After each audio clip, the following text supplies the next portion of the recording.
Sorry, you asked that of Matthew AI. We did indeed. Wait, I can't wait to hear what Matthew AI said. That's a great answer. So what's the sexiest favorite cheese? Yeah, if someone asks you your favorite cheese, what's the sexiest answer on a Right. first date? Wait.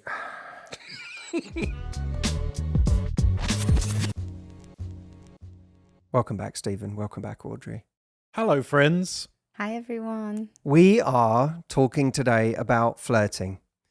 It is something that a lot of people struggle with. We know that because we have polled our audience and the results are in. We know that so many people feel like there is either someone they like in particular that they would like to flirt with, but there's something getting in the way of them flirting with that person. We're going to talk about the results of that poll. And sometimes it's not even just about one person. Sometimes it's just this feeling that I don't create enough opportunity in my love life because I'm not flirting with people.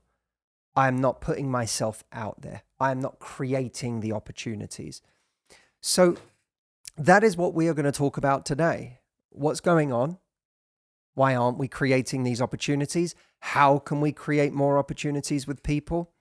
And for anyone out there who feels like their dating life just never gets going, I think this is really going to help. Well, that sounds lovely. And if you haven't already subscribed to the new YouTube channel for the podcast, you can do so at Love Life Podcast channel, where you can watch the entire video episode as they come out, which I know a lot of people have been enjoying. So firstly, we are going to be continuing these conversations inside the Love Life program. For those of you who are Love Life members, coming up on April the 4th, we have a live coach check-in with me. On April the 7th, we have a live coaching group Q&A with me where I'll be answering your questions. Some of you will have a chance to be coached by me on the call itself. Stephen, you're running a gratitude session on April 9th, Yes. which I know our members really love.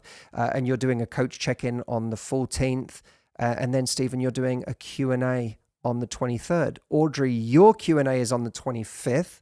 So for anyone who wants Audrey and Stephen's advice and you want to be able to ask them questions, you can do so inside the Love Life program this month.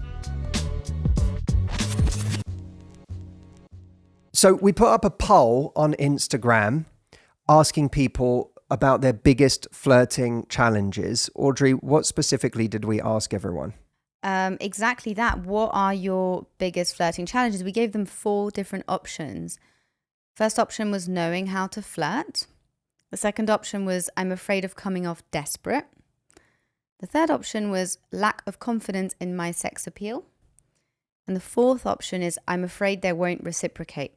If you were to hazard a guess, which one would you say got the most votes? I think people are very afraid of negative consequences when they take a risk. So I'm going to go with either desperation, looking desperate, or someone won't reciprocate. Stephen? I would have said desperate or how to flirt. So you guys are very close. And this was actually a very close call on this poll. Very interesting answers. The one that got the most votes with 30% was I'm afraid they won't reciprocate. The one that second biggest vote was I'm afraid of coming off desperate. And the third was knowing how to flirt. And then obviously the fourth was lack of confidence in my sex appeal with 18%. So yeah, most people were afraid that people wouldn't reciprocate or of coming off desperate. And a bunch of people, don't know how to flirt. It's really hard flirting, I think. I really relate to these answers. I think you don't want to like put your best foot forward. It's a very vulnerable thing. And then you put your best foot forward and then somebody kind of like doesn't really reciprocate, doesn't acknowledge it, or worse, makes you feel stupid. And then you just think, that's it. I have to move countries. Do you think we build it up too much though? Like we overthink what flirting is. Yeah, I think there's too much of a binary. Like, I don't think of it as you're flirting or you're not flirting. And when you're flirting, you're saying, do you like me? I think of flirting as a temperature gauge more. It's kind of something you turn up. Like, we used to talk about how, like, very charming people almost flirt with everyone in a way.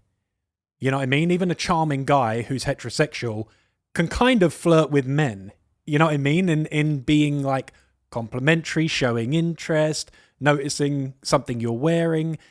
It kind of is an energy, I think, you tap into. So it's not really, and if you can get there mentally, internally, it's not like you're putting yourself up for rejection. It's just what you do when you like someone. Why do you think people don't tap into that energy? Like, why do you think they struggle to tap into that energy? Well, I think that we're taught the wrong lessons when we're younger. And I don't know if you guys relate to this, but I certainly think that, you know, when I was younger, it was like very much all about being cool and letting people come to you and always looking like you had more options and you didn't care and you were just aloof about everything. And so I think that sometimes that kind of lesson can be at odds with you even learning how to flirt and put yourself forward in that way.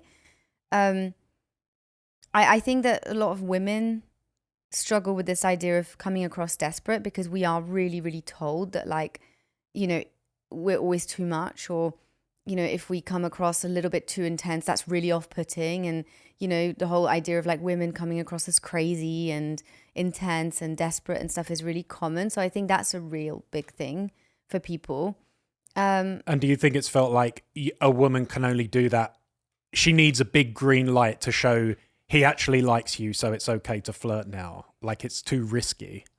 Yeah, I think so. I just think that we're taught to hang back and let people come to us. And I think that can be counter to kind of even learning how to do it. And also, I will say, like, you know, sometimes you to your point, Stephen, like, the stakes are so high because you're like kind of like getting all of that energy pent up until you meet that person or you see that person, and you're like, now I have to flirt with them. Instead of, you know, as you say, like acknowledging that you can kind of get to a party or get to a gathering and just be really friendly and open and curious and connected and present with everybody and funny and playful. And so when that person comes along and you start speaking to them, you're just sort of, it's a continuation of that energy.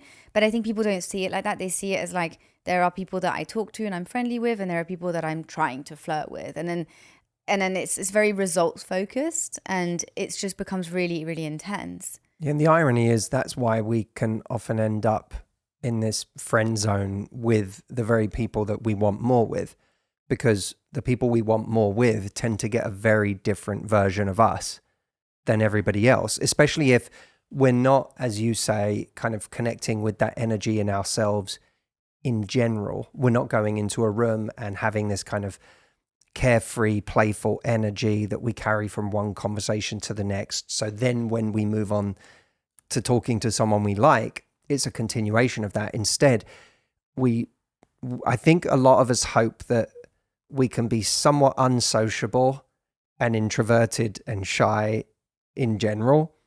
And then when we see the person we like, we're going to suddenly find the reserves to like turn on in front of that person. And what ends up happening instead is that we overthink talking to that person.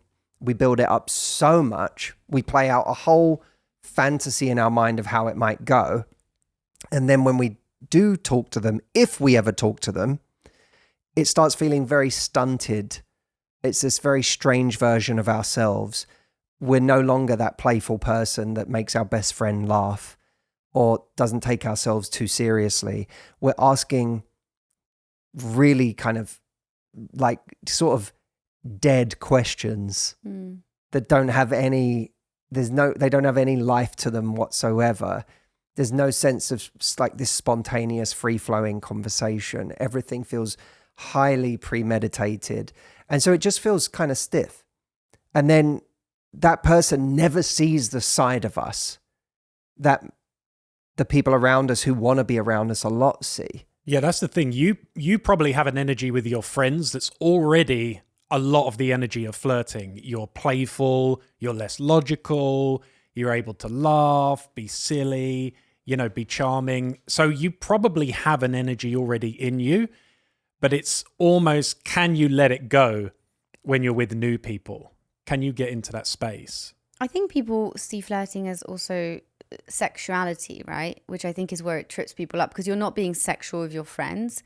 And I think it'll be very interesting in this episode to really talk about what flirting actually looks like and what it actually is, because it's not necessarily coming up to someone and saying some witty, sexy remark and then, you know, winking at them. I mean, that does not sound sexy at all, but you know what I mean? Like, that's not flirting. Flirting is all in the nuance, and it's all in the tension you build, and it's almost a kind of the way that you're taking another person on a ride with your charisma, your chat, the way that you're kind of interacting and interfacing with them. It can be done in so many different ways, and it's just about almost making somebody feel like they're kind of swept up in the conversation. Well, let's go more than it is, I think, you know, like direct sexual energy, even though that can also be flirting. Let's go around the room and each say, like, what's the first thing that comes to mind when you think of what flirting looks like? Oh, this is how people felt in the poll. Stephen. I think it means showing a certain degree of interest in someone. I have this model where it's like interest plus challenge flirting, which we've said before, but I think of it as giving someone just a little bit more notice than usual. Like, I might notice something about someone, even if I was like, I really like your dimples when you smile. Or even if I was just like, even if I would slow down with them and have a bit more eye contact, be a little more expressive, be a little more intrigued, like noticing something about their personality, be like, you seem like, you know, even if it was like they like spicy food or something, being like, oh, you like spicy food as well. That's cool. I'm into that. Like, even just showing, I acknowledge something about you that triggered something in me and I'm noticing it. Now, for some people, they'll hear the dimples one and they'll be like, oh my God, I couldn't say that to someone. Is that something you think can be said on a first date? Or is that a second date thing? Or is that a before you've even got on a date with someone thing? I think because a lot of people feel like it's, you know, they're so afraid of, I mean, we know from the poll, people are so afraid of saying something that feels too intense, getting rejected for it, looking silly, feeling embarrassed.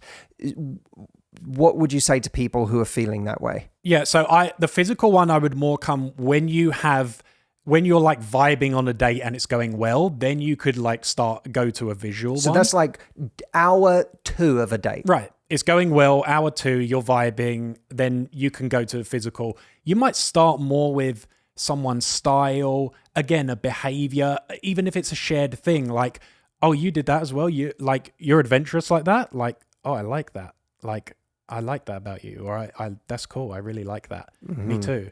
Or I'm really into that. Like, it's, you know, even if you just go, oh, I'm so glad you're into that. I really love that as well. Like, it's so cool to meet someone who is, you know, nerdy as well, who is whatever, adventurous. Or the old Paris Hilton phrase, that's hot. That's hot. Yeah. It's just adding that. Wait, is that Paris Hilton? Yeah, that was her catchphrase. She'd be like, that's hot. So thank you, Paris. But some people are confident enough to even just say like, oh, I like that jacket. It's hot. Well, what I like about that is there's a difference between platonic language and desire language. And by the way, there's a difference between love language too, right? Platonic language is the language of friendship. It's the language of our buddies. Desire language is the language of sexual tension. And love language is the desire of intimate connection. And what you just said, if you say that that's a hot jacket, which by the way can be said as a very throwaway comment. It doesn't need to be said as like a very intense comment. If you're like, that's a hot jacket, I like that jacket, that's desire language. If a family member said to you that, they wouldn't say that's a hot jacket, they'd say that's such a nice jacket. Right? But someone you're flirting with, using the word hot immediately charges it. Yeah, like if someone could say, that jacket makes your shoulders look big. And if you're like, is that a good thing? And they'd be like, oh, definitely. Like, even if they said it like that, in that way, you're like, oh, they're noticing. That's flirtatious. Don't say that to a woman. Don't say it to a woman. That was a very gendered example. That was a gendered one. Yeah. But yeah, that kind of thing about, oh yeah, that's definitely a good thing. Like that kind of thing, and saying it matter-of-factly. It doesn't have to be like, oh, I'm turning on the movie version of flirting, which is all very like cliche. I also like to remove, I don't want people to get the impression you always have to use desire language in everything you say as well. I mean, we were, David, talking about the example the other day of like, if you were on a video call with someone, or even if you saw on their dating profile that they had like a Princess Mononoke poster on their wall, and you realize from that they're into Studio Ghibli films. These are these Japanese animated films that we love. You could literally send them a message on an app and be like, I spied that Mononoke poster on your wall, well played, sir. Like that would be a flirtatious comment. Or do you want to know the main reason I swiped right? Why? You're Princess Mononoke. That's good. That's like the sweet version of flirting. A lot of people are worried that they're going to come across too sexual if they try and flirt. What's nice about that is it's not sexual at all, right? But it does carry an energy with it. And I think that's the way we have to start thinking about flirting, is that there's a certain energy to flirting. So I want to keep going around. I was going to ask you, what do you think of when you think of flirting? I think one of the things I've noticed in people who struggle with flirting is that they are always one tempo. So they will typically, the anti-flirting tempo is fast. If you think of seduction, the connotation with seduction tempo-wise is slow. When you are beginning to go into seduction mode, as I'm not saying you towards them, but when together in unison, you're moving towards this more seductive phase, things start to slow down a bit. Like slow R&B. Like slow R&B. Very seductive. Very seductive. Like Usher. Where is this music coming from? This is a good flirting tip. If someone is telling you something on a date, and you are finding it not just interesting, but really attractive. Maybe they're talking passionately about something that they care about. You see their eyes light up. Observe them as they're talking. Almost make it so that it's like you're listening to them. You are hearing them, but there's also a part of you that is clearly just observing them right now as an attractive human being. And when you do, rather than punctuating every point they make with, yeah, oh, wow, oh, okay, interesting, which is like, I think of flirting like this kind of, I don't know, what's the right way to say it? It's like a water balloon that's like being filled up and it's growing, the tension is growing. Every time like someone's talking and you're like, oh, that's interesting. Oh, wow, oh, cool. It's like you're popping the balloon. Yeah. Every time you just keep saying something or like punctuating what they say with a little remark, you're popping the balloon. And so it never actually builds up any tension. But if instead someone's telling you something and they start to notice you noticing them, you're not saying anything, you're looking at them and they can tell you're kind of also staring at them at the same time as listening to them. And you start to slow down and you really make eye contact while they're speaking. That can be a real form of flirting, but that requires you to slow down and be more present. When I've done, I've done multiple TV shows in my life where they have put me in some back room with monitors around me, watching someone on a date, whoever is the kind of contestant on the show, who's the subject of the show, they will be on a date or multiple dates, speed dating, and I will listen in with an earpiece to what they're doing. And it's amazing how many people go through entire dates where there's no flirtatious energy and only anxious energy. And if I were to say what's the hallmark of that, I would say it's speed. It's like everything is sped up. The conversation is sped up. The way they gesturing can be a really powerful thing, body language wise. But if you speed it up, it starts to gesturing just starts to register as anxious body language. The number of times they say yes, yeah, oh, yeah. Like it's funny, even if you watch a podcast, there are podcasts where the person who's listening keeps making affirmative noises, and even that can disrupt the flow. And that's not a flirtatious situation, but it's a good example. On a date, the same thing happens. Listen to how many times you make affirmative noises instead of just taking someone in. So What about nodding? yeah, nodding's fine. But again, like, how quick do you do these things?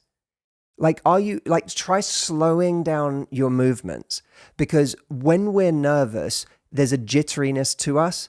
And if you think of like, what's people pleasing energy? When someone says something, as soon as you find a moment halfway through the sentence where you can agree with what they're saying, you start to nod quickly, right? That's people pleasing energy. It's the opposite of seduction. It's the opposite of flirtation.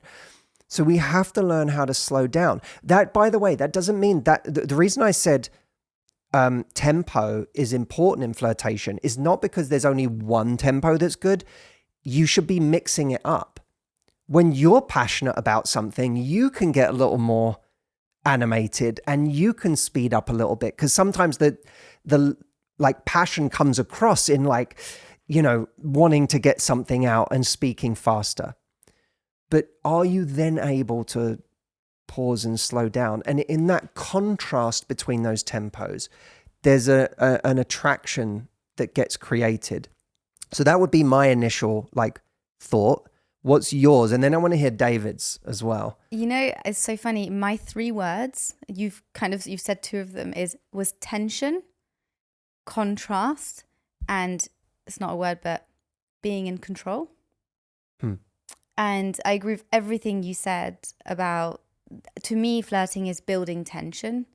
It's creating contrast. You're having a certain kind of energy one moment, and then you almost kind of hit them with something that really surprises them, and then you move on again. So for example, you might be like, and actually I think I said this to you early on in us dating. This is kind of funny. I'm interested. I think I said have you this said to this to me before? I don't know, but I remember that you were having spicy food, and I love spicy food. And I said to you something along the lines of, I think it says a lot about someone when they like spicy food. Don't you agree? Stephen, this is validation for your spicy food comment.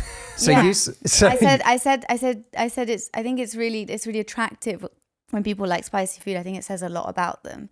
But that's quite sexual, I think. It's very sexual. It's kind of implying, but I said it. What was it, date 1? Was it when we went to the Italian? No, because we didn't have spicy food. There's I don't never know spicy when food it was, but I remember we were talking about it. Maybe we were just talking about food. I don't know. But I remember that. But then I would have just then moved on to a different conversation. I wouldn't have lingered there. I wouldn't have put you in a situation where you're like then uncomfortably trying to work out what to respond to it. Instead, you move on from it. And as quickly as you dropped it there, it's gone. And I think that's sort of attractive, because people are like, oh, I haven't even thought of a response yet. And then they kind of feel it disarms them a little bit. And it doesn't put that pressure on them. And then the in control piece, I think, is really important, which is the best flirting advice that I can give, I think, is when you're flirting, just think about it as, I'm doing it for myself. I'm not doing it for a result. I'm doing it to try and push some buttons, get some responses, try and see if I can create a bit of energy, but I'm not doing it for them. I'm not doing it to get some kind of response from them, or, to make them like me or whatever. I'm just doing it because I'm having fun with it. And that kind of almost slightly cocky, confident, sure of yourself energy is really useful in flirting, because when I make that comment about spicy food, I don't want anything from you. I'm just letting you know that that's what I think, and that I'm a sexual person, and that I think, whatever. And it's kind of like, it's not for you, that comment. It's for me. And if you want to know more about it, you have to basically step in and play the game with me. And I think there's something to that. So yeah, tension, contrast, and being in control. And we mean no offense to anyone listening who doesn't enjoy spicy food. I know. There might be a demon in the sack. Yeah, and we love cheesy pasta. I love cheesy pasta too, so, Yeah. There ain't nothing wrong with beige food. No, so it's, we mean not to say that you are not a sexual being if you don't like spicy. You could still be spicy and not like spicy. That's Sure. true. Now, David, the producer, do you have does something come to mind for you It's when you think producer of... David. You can switch it around. They're interchangeable. It's interchangeable. Well, I appreciate you throwing to me when I have obviously the most seductive background behind me. The storage cupboard and this sheet which covers an HVAC Yeah, unit. it says sort of flirtatious Dexter. Yeah, I have the biggest advantage here. Well, we were talking about this yesterday in one of our creative meetings, and I think in thinking about it more, I think pattern recognition was the thing that I think kind of rendered it in my head the best, was in terms of at least how I flirt, which is, it's keeping multiple balls in the air where, you're kind of staying keyed into the history of your conversation with someone. And this can happen with someone that you haven't, you've only spoken a couple words to.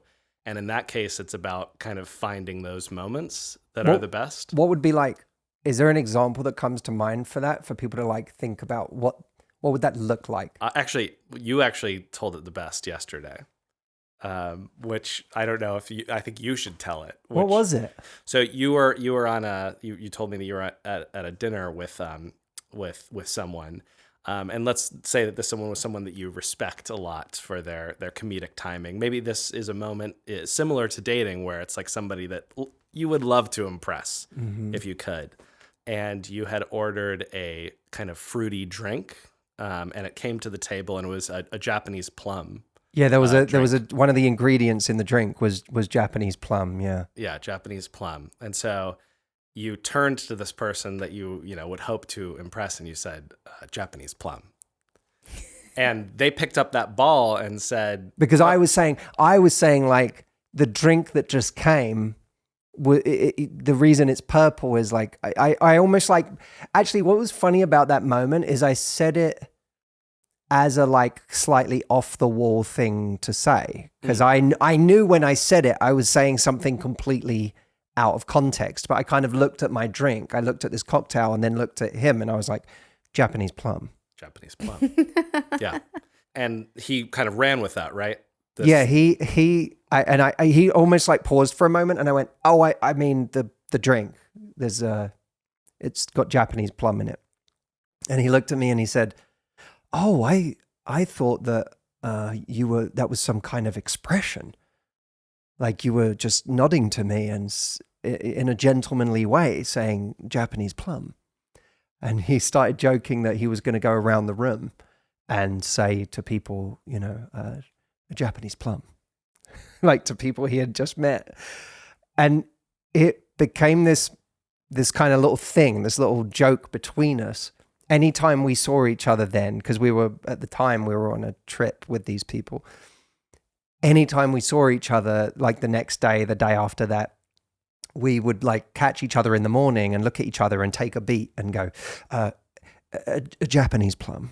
And I think that that's like such a perfect example for this. It can come not just from something like, you chose that moment to say something kind of off the wall, but it can come from moments that you didn't plan to be off the wall. It can come from anywhere, where if you pick up a moment that there was a connection with, and you find a way to make it continue through your conversation, and you leave it, even on the second date, you can have it come back, and you can punch so much higher above your weight with like how you come across if you just do that. If you just keep multiple balls in the air, people are just, I think that they really love having conversation with you, and that can be a really powerful thing when you're trying to flirt. It's like conspiratorial.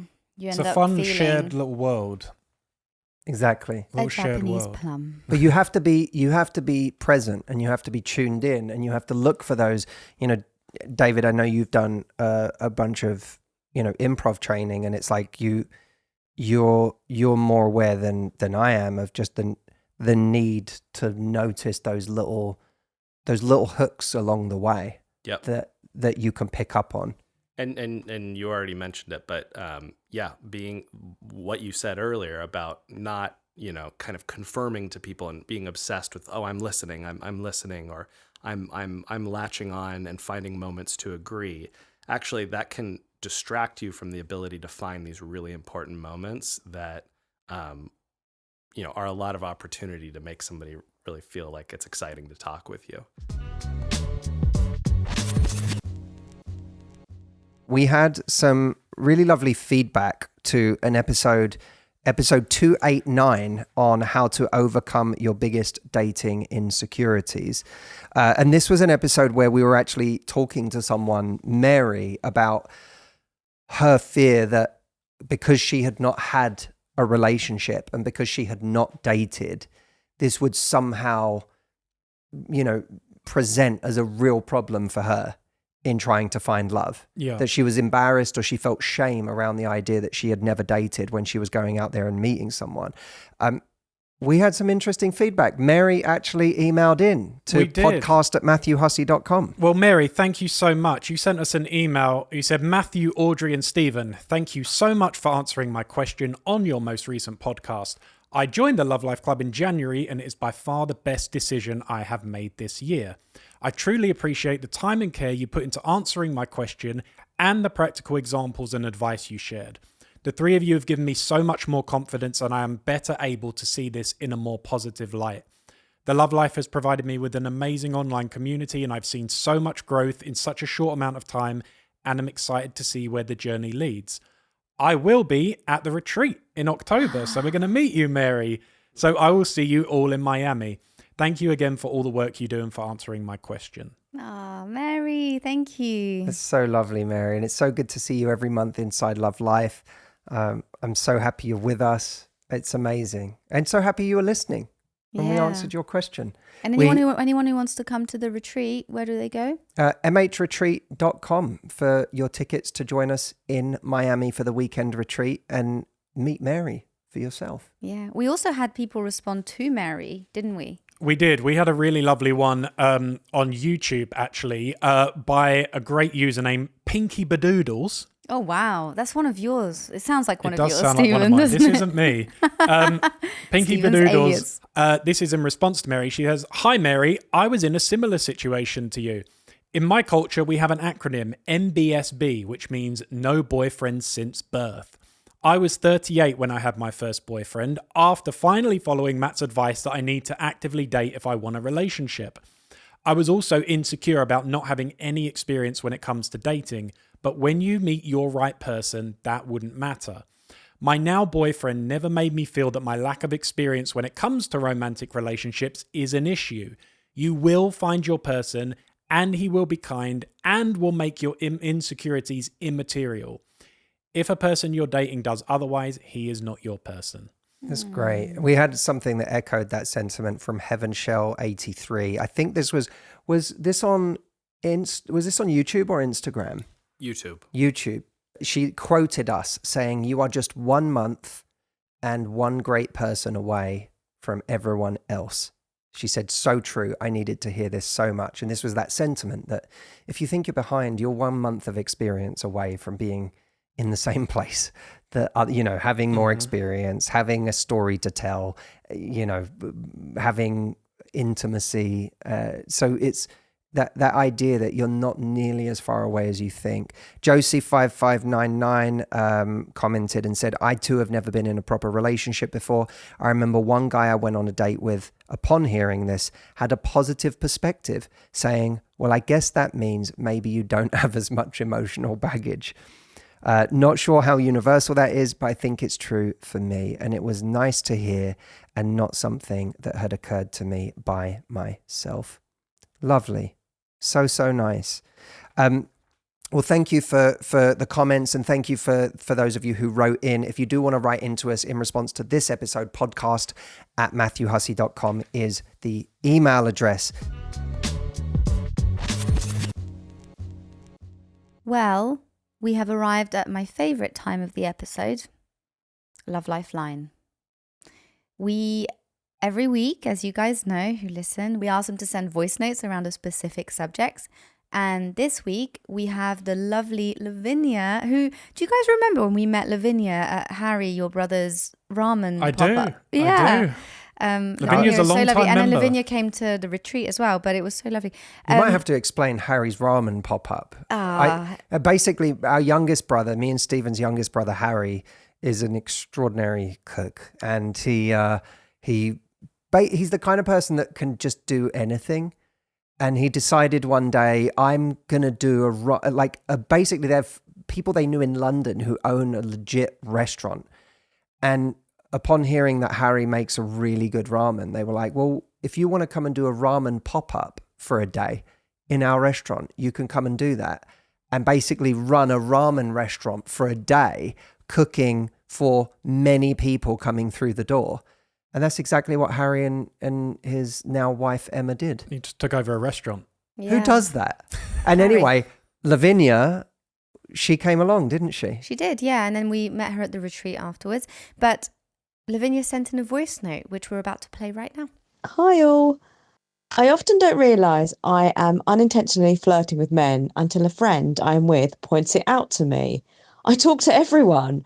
I am friendly and outgoing, but when I try to flirt on purpose, I get embarrassed and awkward. How can I find a balance between being natural and being intentional with flirting? That's a really good question. Thank you, Lavinia. Thank you. Look, I think that in a way, the benefit is that your friends are telling you when you're being flirtatious, and that's a good thing. The fact that you know how to be flirtatious, and probably it happens in times where you're far less, you're not giving yourself this goal or this stated aim of now I'm trying to actually seduce someone, right? When you're not doing that, there's a far more natural energy that comes out that allows you to just be playful. Notice what happens when you've got that more natural energy. Oh, I'm more playful. Oh, maybe I'm a bit more tactile with people. Maybe I will have a little teasing moment. Maybe I'll ask them questions things I'm really interested in about them or what they just said. Maybe I use their name more, which is, by the way, using people's name is a flirtatious act. I just want to put that out there. Mm-hmm. If you are not using people's names, you're missing an opportunity to flirt. Just saying someone's name is a flirtatious thing. People love hearing their name. They love it. I will always remember the phrase used in a Dale Carnegie book. I think it was How to Win Friends and Influence People. It is, yeah. He said, I think it's the line goes, a name is to that person the sweetest sound in any language on earth. Yep. So using someone's name, very powerful, but notice what you do in those moments and then realize that it's not for you about learning how to flirt. It's about removing the impediments to flirting when you need to. And ask yourself, what are those impediments? What are the obstacles? I decide someone is good looking, and then my brain races to, and therefore I would love they're exactly the kind of person I would like to date. Maybe there's a charisma or a charm or an energy about them.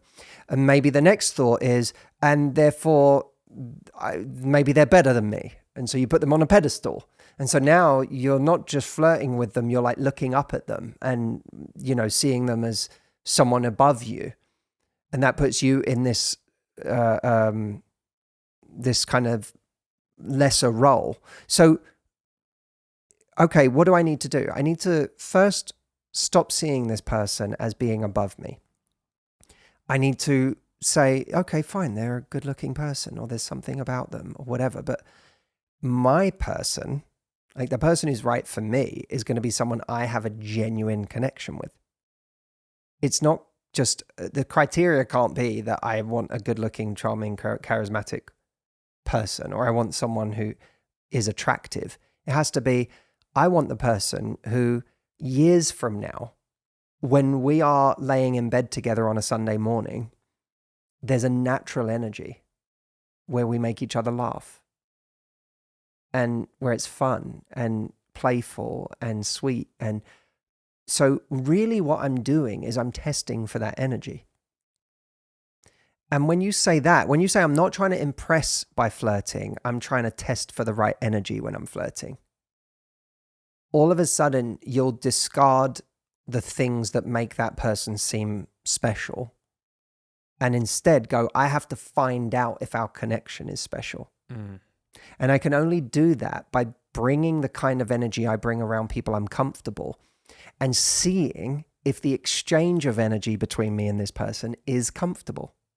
And by seeing that, I'll have a, then it's just about, are they that person or not? It's not about, am I good enough or not? And a more natural energy will start to come out. Yeah, so it's not, do they like me? It's, does our energy match? Yeah. I also want to say, Lavinia, because what you've just articulated so beautifully is incredibly common. I definitely have been in that situation. I'm sure most people in this room and people listening as well feel the same way. And so much of it is born out of this fear of rejection that we all have to varying degrees. And I just want to kind of talk about that for a second, because I really feel like our fear of rejection and our fear of, a lack of reciprocation from the other person stops us from actually being able to take chances when it comes to our love lives. And it's really important for us to reframe it as, if you're going to go out there and date multiple people and meet different people and put yourself out there and take risks, you're going to get rejected. I've been rejected. You've been rejected. You've been rejected. Everybody at some point has been rejected multiple times, I would argue. I've been rejected multiple times, and it's not a nice feeling. It's horrible, but we have to become less scared of it, because what's the alternative? The alternative is that you never even put yourself out there to begin with, and you never even create opportunities. And also, the last thing I'll say on it is, remember, we always think when somebody's rejected me, it's because of this terrible thing that I hate about myself that I know makes me inherently unlovable. Like, they obviously rejected me because, of the fact that I am really annoying, and this because we're really insecure about the fact that maybe we're really annoying, or that I'm not attractive enough, or that I'm, bigger than most people, or whatever it might be. And we instantly let that insecurity attach onto our own insecurity, and we use that as our reasoning. There are so many reasons why people aren't interested. You have no idea, especially if you don't know the person, you have no idea what's going on in their lives. You don't know what their type is. You don't know who they're into right now. You don't know who they're messaging. They could have had an argument with someone they care about. Whatever. Like, so many things are going on. And I just think we make it so damn personal every single time, but we really have to stop doing that, because that's really going to stop us from actually putting ourselves out there and taking chances. And it's really important to do. Yeah, I totally agree. And really, really see it like you're throwing out a little hook and seeing if that person responds to it. And the right person will respond to it. So instead of thinking like, I'm afraid of being rejected, think about it as a little moment of like going out on a limb, a little moment of like making a small move, a millimeter move, not a big move. My line on it is, flirting is just the extra 10%. Yeah. And sometimes it could be the extra 1%.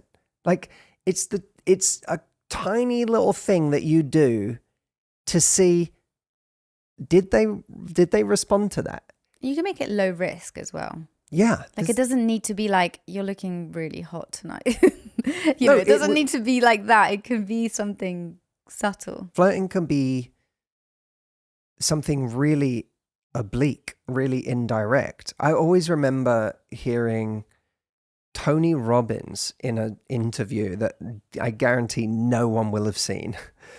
And he was talking about how he came to realize he liked his wife, Paige, as more than a friend, because they were friends. And then at one point he said, I think they were on a train together. And she said, she made a comment to him like, you know, I know, she said something like, I know you never do that with your perfect, you know, like that's too something for you with your perfect hair and your perfect, you know, demeanor. And you're like, she said something that like it wasn't teasing him in a mean way. It was in fact kind of teasing him.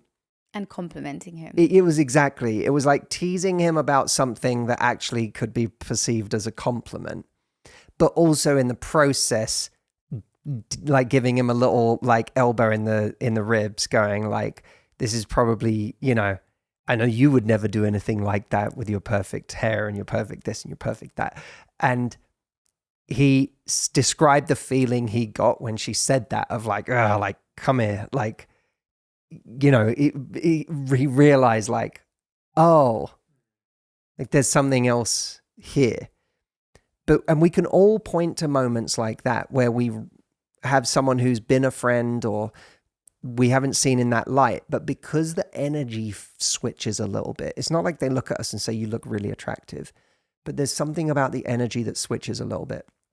And all of a sudden we get to see them in a new light. To me, one of the things this conversation shows is that when we're trying to flirt more or figure out how we can create more attraction with someone, it's not always easy to pinpoint exactly what that looks like.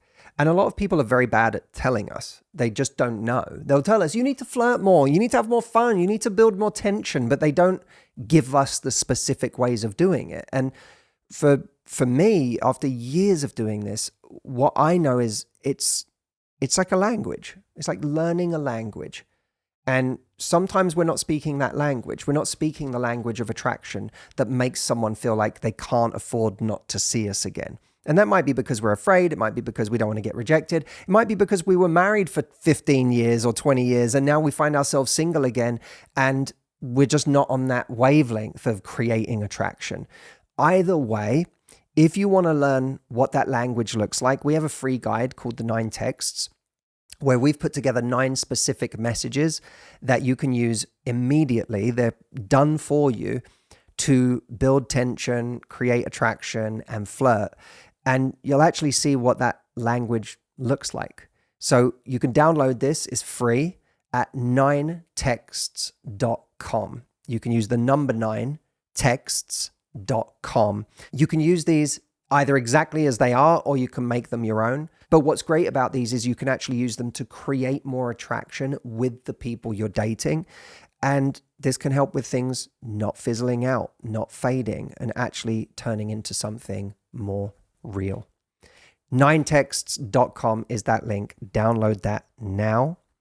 And it wouldn't be an episode of the show if we didn't include Stephen's feature, which we have decided to call Steve's Sleeves. Which is short for What's Up Steve's Sleeves. Yeah. Which is short for I wonder what's up Steve's sleeves in this episode. But Steve's Sleeves. But Steve's Sleeves has a really nice ring to it. And I just want to say producer David gets all the credit for this one because we went around the room and say, what does Steve's special mystery feature get called? And I think there were a few names. Stephen's Box.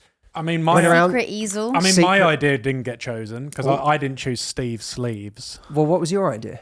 I think it was Stephen's magical bag or something. It's so obvious why that lost. Yeah, it's all about Steve's Sleeves. Sorry. I think this probably makes Acolyte of Healthy Passion look a little better. Yeah, that was one of David's prior episodes, which I'm going to be honest, made me question whether producer David should be producer David. Wow. But he has, with Steve's Sleeves, he's redeemed himself. Completely redeemed himself. David's and then great some. redemption. Has he? So anyway, the reason it's called Steve's Sleeves is because we just never know what's really going to happen here, me and Audrey. David does. I We should don't. come up with a little jingle for Steve's Sleeves. David, have we got something? Steve's Sleeves. Good. Love it. Nice, very nice. Okay, so we're going to go head to head with the machines. We are doing the Love Life Pod versus Matthew AI today. Ooh. So we have an AI that people will know. A lot of people use it and love it. We wanted to poke it a bit and we wanted to test it. So what we've done is, in the name of flirting and first dates, we have asked it some key, quirky flirting questions. And we want to see the Love Life Pod's answers versus Matthew AI's answers. Okay. Okay? Okay. So I'm going to Matthew get you going to on. be better than Who goes us? first? I go first. Well, yeah, we can go around different people to answer for each one. Got it. So it's also Audrey versus Matthew AI. It's a Yep. Love Life podcast versus Matthew AI. Got it. And we want to see who has the better answers. So, number one, what's the sexiest favorite cheese you can have on a first date? Sorry, you asked that of Matthew AI. We did indeed. Wait, I can't wait to hear what Matthew AI said. That's a great answer. So what's the sexiest favorite cheese? Yeah, if someone asks you your favorite cheese, what's the sexiest answer on a Right. first date? Wait. So, what is the sexiest favorite cheese to have? Maybe like manchego. Why Manchego? Sounds nice. So you just want to hear them say it. It's not too stinky. Say Manchego again. Manchego. So, okay, you're going to say Manchego. I would say maybe a salt crystal infused aged Gouda. I had Gouda too, but Gouda doesn't sound as nice. Gouda. I'll have an aged Okay, Gouda. so we have aged Gouda and Manchego. Matthew AI says, if you're looking to add a little flair and intrigue, go for burrata.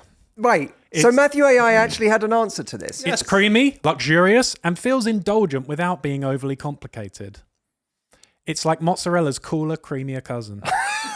I actually, I had burrata in my head, And but And It hold is on. like mozzarella's cooler, creamier cousin. And hold on, if burrata isn't your style, he says, manchego is another great option. Did he say why? It's a Spanish cheese with a nutty, slightly sweet flavour that feels unique but still approachable. yeah. Wow. So there Matthew, you I'm go. going to call it for. I mean, David, I think Matthew AI crushed us, but you tell me. I think brie was left off of You think the brie? thought. Brie wine. There's Too a kind stinky. of too stinky. Well, there's I different think types that of it would brie. be sexy if someone ordered a real stinker. Okay, Go on, Steve. question number 2. I have an extensive collection of antique brooches, and it's important to me to wear as many as possible.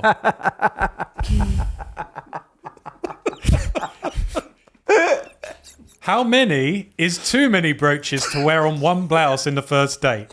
Give me a concrete maximum number. Oh, God. How many times has Matthew AI had to answer that question? There's a stat. What's the stat now on how many questions Matthew AI has answered? It's over 2 million. Over 2 million. That's a first. Definitely. In over 2 million questions, there's no way that's come up before. All right. How many is too many? Yeah, what's the maximum number you could get away with? Well, I assume that below a certain age, any brooches is too many, right? Below a certain age. Like if you're 21, Depends on your how style. many TikTokers are you seeing wearing brooches? But it depends on your style, right? You might be someone who just has that kind of edgy, broachy vibe. Like vintage brooch vibe. Yeah. Yeah. I see a lot of people walking around Silver Lake with multiple brooches. Do you, David? Yeah. See? See, that's how that shows me. Now I'm out of touch. I don't know what's going on in Get Silver on your Lake. brooch game. I don't know got what's no happening in brooches. Williamsburg. This question's for you then. So what's your number? It really depends on who you're going on a date with. If you're going with if you're going on a date with someone who's a bit indie and, you've seen from their pictures, they're very maximalist with their jewelry, then I'd say you slap on a decent number of brooches, you're probably fine. But otherwise, I'd say less is more. I'd say it's sort of like perfume or cologne, like less is more. Well, give us a hard, because Matthew AI gave us a hard I'm going to say maximum. 3 brooches is you shouldn't go more than 3 brooches. Matthew AI says, I'd say 3 brooches is the sweet spot for a first date. Oh, It allows you to showcase your collection and express your personality without overwhelming your outfit or making it feel too busy. wow. Well, he is you. I want to, if Matthew AI was here right now, I want to do a high five. All right, next question. I'm on a first date and I'm in the bathroom right now as I realize I just ate 5 of the 6 pieces of bread in the bread basket. And I'm sure my date noticed and is judging me. Is there any way to recover from this faux pas? Can we call it a faux pan? Yeah. Faux pan? I think that you got to go back and own it. I think you go back from the bathroom and you say, it just occurred to me that I absolutely demolished the bread basket and I might have left you hungry.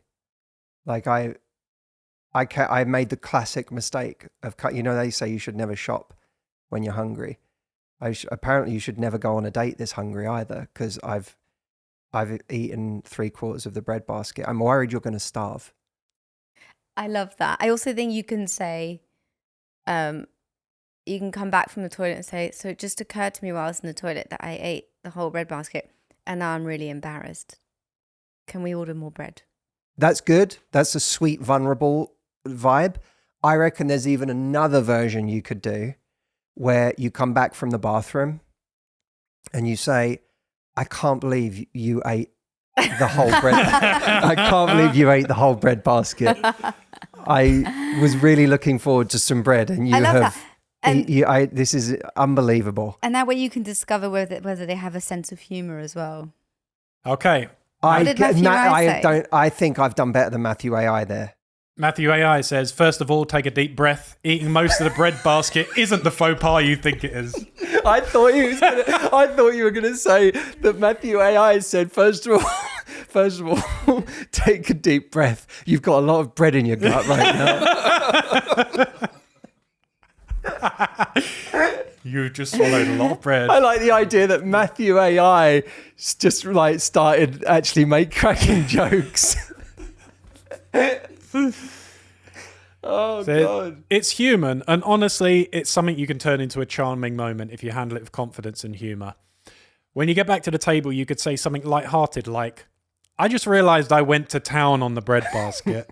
Clearly, I have no self-control where carbs are involved. I hope you're not secretly judging me. That's really good. Yeah. That's really good. This approach shows you're self-aware and invites your date to laugh with you rather than focus on the situation. That's that one, and your one of you ate all the bread were my two favorites. I'm going to say, had I not said the last one, Matthew AI had the best answer. Yeah. I think I just edged it out with my sense of irony. Two options, you But can there's do a two- jokey one, you can do I like there's it. there's a great one there. There's a great you can't get it wrong one there. Yep. And there's a great advanced level one if you want to show your sense of irony. I agree. This is by the way, this might be my favorite Steve Sleeves. That's a big claim. You love the Disney one. I've loved all of them, but this is loved all of them. I'm just not knowing what Matthew AI is going to say is amazing. Also, I love Matthew AI, takes all of these made up problems that you guys have come up with so seriously and sweetly. Matthew AI has had way more empathy than we've had. Yeah, he's like, first of all, take a deep breath. Don't worry about it. You can come back from. You've First got of all, this. take a deep breath. Very You've eaten a reassuring. lot of fucking bread. That is unbelievable. We've had Matthew AI available for going on a year now? Just under, yeah. Just under a year. I'm still shocked by it. And That is shocking. It keeps getting better and better. Oh my God.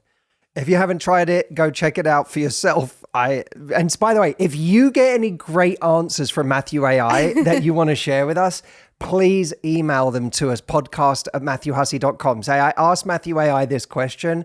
Here's what it said. You have to know. And just put the subject line, Matthew AI or pasta bow ties. Pasta bow ties. You can try Matthew AI at askmh.com. If you have never tried it before, you get some free questions, so take advantage of those. That link again is askmh.com.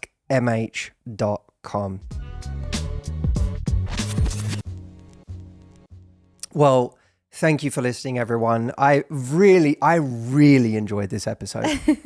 I really enjoyed this episode. I think we are officially cooking with the new Love Life podcast format. Cooking pasta. that hats off to David and Stephen, who are doing an amazing job putting these things together. And this is so much fun. Let us know what you think. podcast@matthewhussey.com. And we will see you in the next episode of Love Life. Bye. Bye-bye.